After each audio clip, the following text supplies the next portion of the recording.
Bonjour, toujours avec les composantes alimentaires et on arrive déjà au groupe des laits, le lait et les produits laitiers. Mais attention que quand on parle lait dans le monde occidental, c'est le lait de la vache. Sans mentionner l'espèce, quand on parle lait, c'est le lait de la vache. Sinon, on doit mentionner l'espèce, lait de dromadaire, lait de chèvre, lait de brebis, etc., lait de la jument aussi.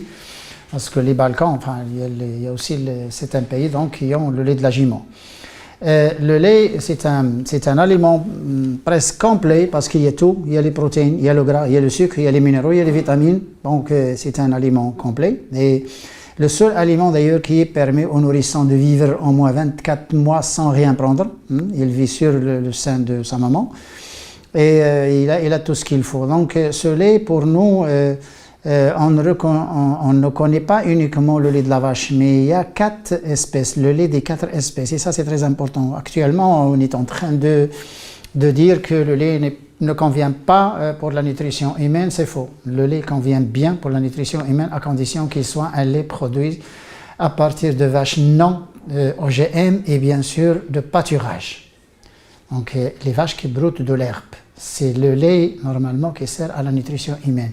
Mais sinon, un lait industriel, c'est un lait produit par des vaches transgéniques et qui sont nourries sur un maïs OGM avec des prémix, des vitamines, des hormones, des trucs comme ça. Là, attention, c'est là où il y a le problème. Ce n'est pas la nature du lait, c'est la production, c'est le mode de production qui est actuellement, qui fait défaut. Mais ce n'est pas le lait il est ce qu'il est. Donc, c'est là le problème. Bon, on va comparer un peu entre... Les extrêmes, c'est le lait de dromadaire et le lait de la vache. Entre les deux, il y a la brebis et la chèvre. Donc le lait de la vache, c'est le seul lait qui contient donc, une grande quantité de caséine. Donc la caséine alpha S1, alpha S2, et il y a aussi la kappa et la gamme, les bêta-lactoglobines, donc les 4 types, donc les bêta. Le lait de la vache, il y a la alpha S1, c'est disons la protéine des fromages. Donc, plus le lait est élevé en caséine alpha S1, alpha S2, plus le lait est fromageable. Donc, il donne un bon rendement au fromage. Et quand il contient moins de caséine alpha S1, alpha S2, donc c'est un lait qui n'est pas fromageable, c'est le lait de la chèvre. C'est pourquoi d'ailleurs on prépare des fromages mi-chèvre, parce qu'on mélange le lait de la vache avec le lait de chèvre, pour qu'il donne un petit rendement. D'ailleurs, sinon 100 litres va vous donner 3 kg, 4 kg de fromage, donc ce n'est pas rentable. Et le lait de la vache, il a l'alpha S1, alpha S2 et il a la bêta-lactoglobine, qui n'existe pas chez le dromadaire, ou très peu. Il existe en quantité moindre. La alpha S1 n'existe pratiquement pas chez le dromadaire.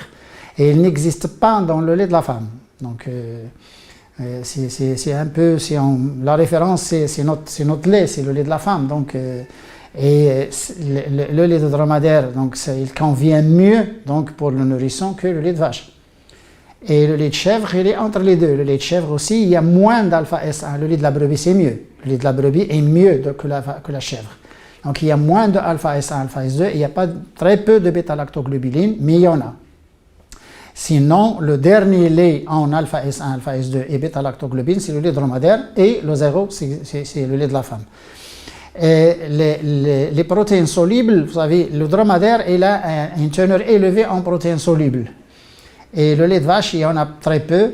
Le chèvre et brebis, la brebis aussi, il a une bonne teneur en azote soluble, en protéines solubles.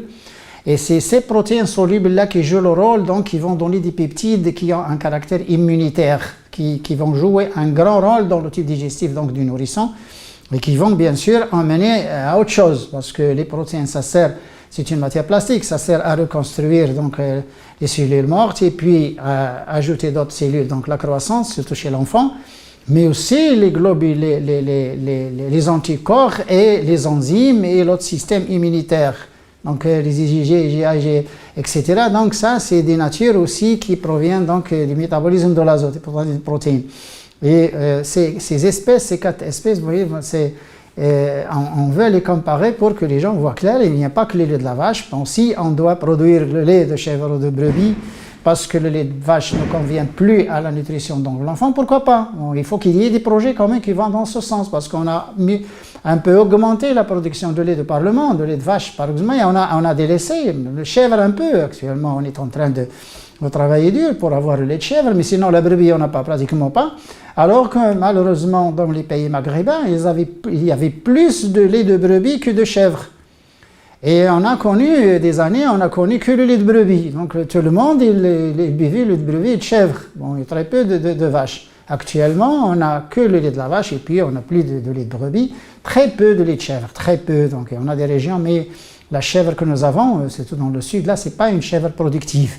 Donc on a, ça c'est la composition donc, des protéines.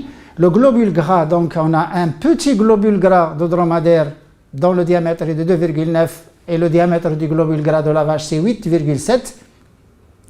Vous voyez, c'est incomparable, vous voyez. Donc plus le globule gras donc, est fin, plus il est digestible, donc il est émulsionné facilement par la bile et puis il est digestible. De toute façon, le dromadaire n'a pas de vésicule biliaire.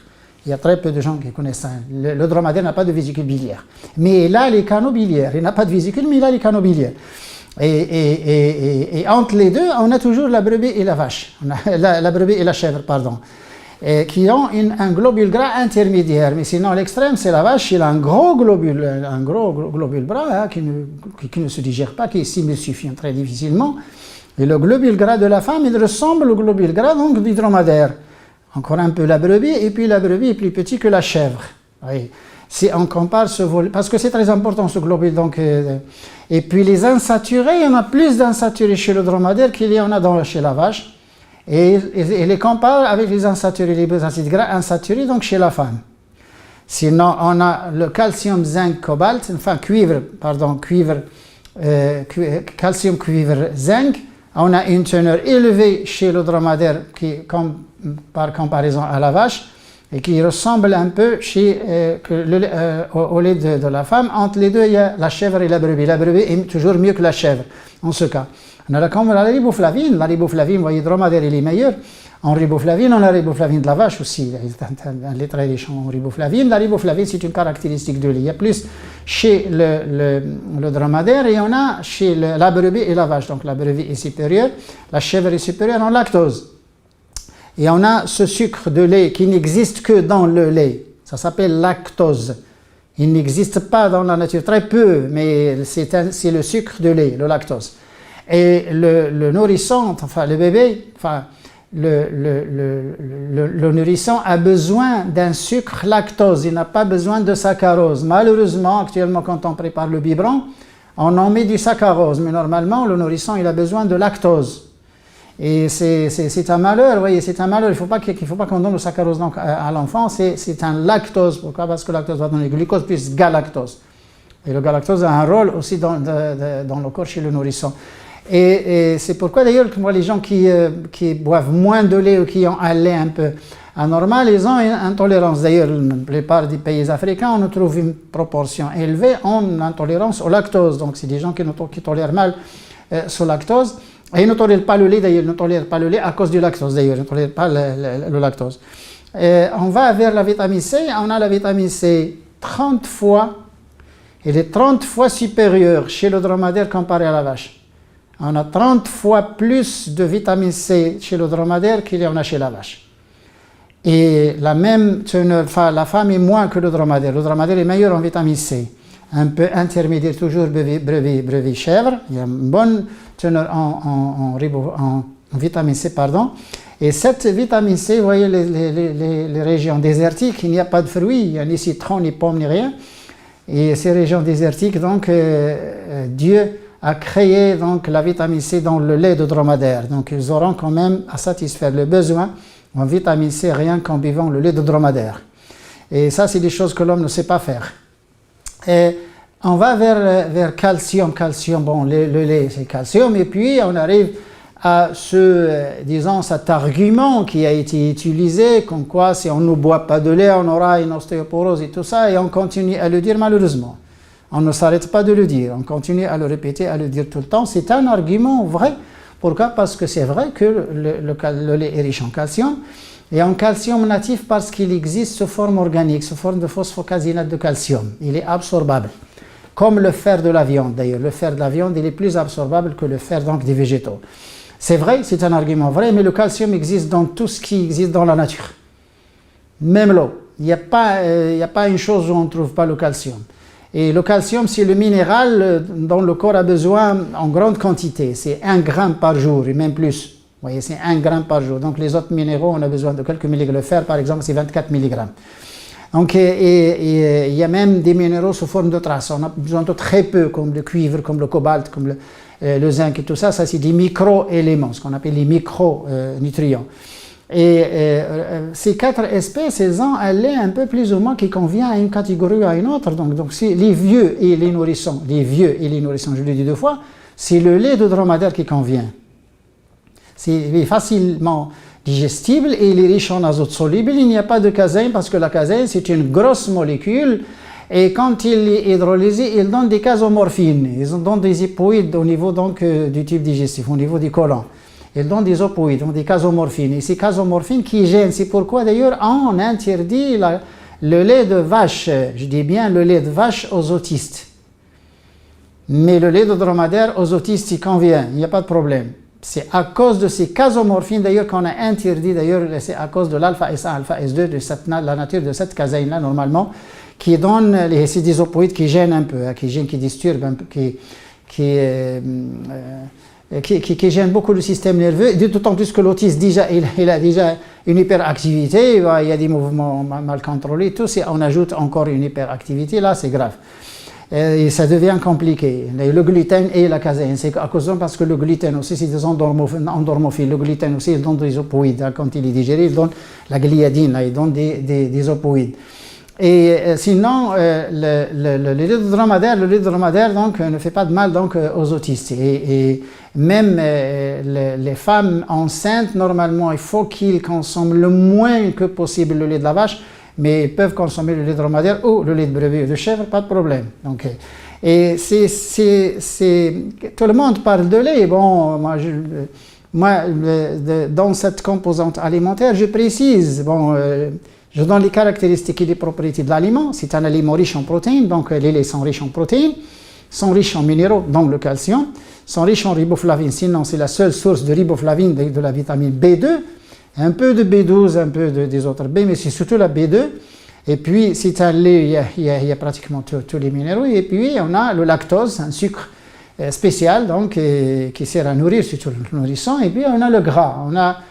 C'était l'époque des 45 grammes de matière grasse, actuellement on est à 30. Donc, et il y avait même une race autochtone au Maroc, hein, la vache jaune, la race autochtone au Maroc, les années 60, les années 50 et 60, là c'était une vache qui n'existait que ça au Maroc, là elle donnait même 60 matières grasses. Actuellement on tourne avec 30, donc même la réglementation marocaine est descendue vers 30, c'était 35, maintenant c'est 30.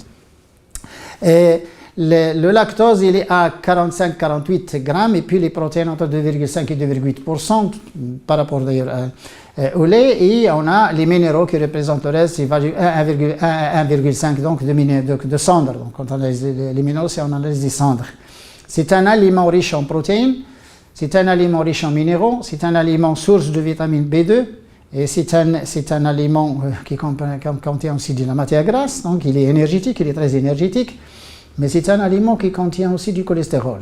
Donc on a le cholestérol, pourquoi? Parce que c'est un aliment d'origine animale. Tous les produits d'origine animale, c'est des produits qui contiennent du cholestérol. Donc le cholestérol avec le gras, c'est là où il y a le problème. Sinon, quand on fermente le lait et on obtient des produits laitiers, là on verra bien qu'on peut bien se débarrasser de ce gras et on peut bien se débarrasser du cholestérol du lait, facilement, par fermentation. Et on aura un autre épisode donc, sur les produits laitiers, mais dans cet épisode, on a parlé des 4 espèces. Si on va vers le lait de la jument, il est très rare, bon, le lait de la jument, mais il est encore mieux. Pourquoi? Parce que si on veut classer donc, les laits qui conviennent bien pour un nourrisson et qui conviennent bien pour la nutrition humaine, on classe la femme, bien sûr, c'est notre espèce, hein, on classe la femme, la jument, la chamelle, hein, dromadaire, et puis brebis, chèvre, vache. Vache buffalo, bon, c'est un peu la même chose. Et vous voyez, le premier, le lait qui vient tout de suite après le lait de la femme, c'est le lait de la jument. Il vient après le lait de dromadaire. Donc, c'est les laits qui contiennent beaucoup de choses très fortes. Il contient de l'azote soluble, des minéraux, surtout le lait de la jument, il est plus riche en calcium que les autres espèces. Donc, des minéraux en plus. Et c'est un lait qui se classe très bien donc, pour la nutrition humaine, pour la nutrition donc, de l'enfant en quelque sorte.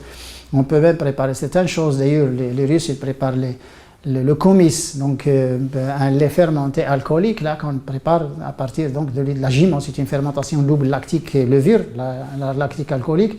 Et c'est une boisson d'ailleurs un peu mousseuse, hein, c'est une bière de lait qu'on prépare. Donc c'est des pays qui ne sont pas musulmans d'ailleurs qui peuvent se permettre donc ces boissons alcooliques. Et sinon le lait c'est un bon aliment, mais il y a du cholestérol dedans et il ne faut pas disons prendre cet aliment comme absolu, et le calcium n'existe que dans le lait. On peut bien s'en passer donc du lait si on veut, on peut bien s'en passer du lait si on veut. Mais c'est un aliment, nous, on n'interdit rien, parce que même notre religion n'interdit ni lait ni viande, sauf les viandes qui ne sont pas bien sûr émolues sur la façon donc musulmane, et puis le porc.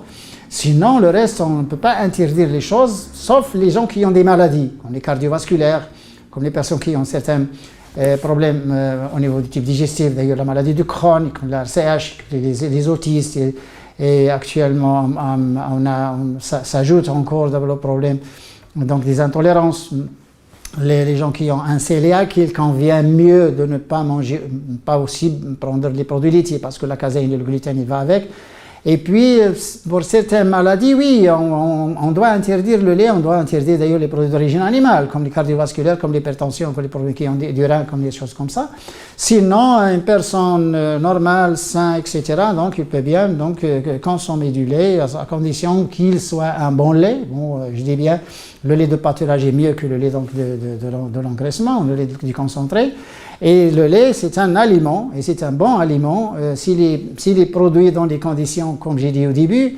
Donc c'est un aliment qu'on peut consommer sans aucun problème, sans aucune réserve. La réserve actuellement doit être faite sur la nature de la vache et la nature donc de l'alimentation animale. Bon, jusqu'à un autre épisode, au revoir.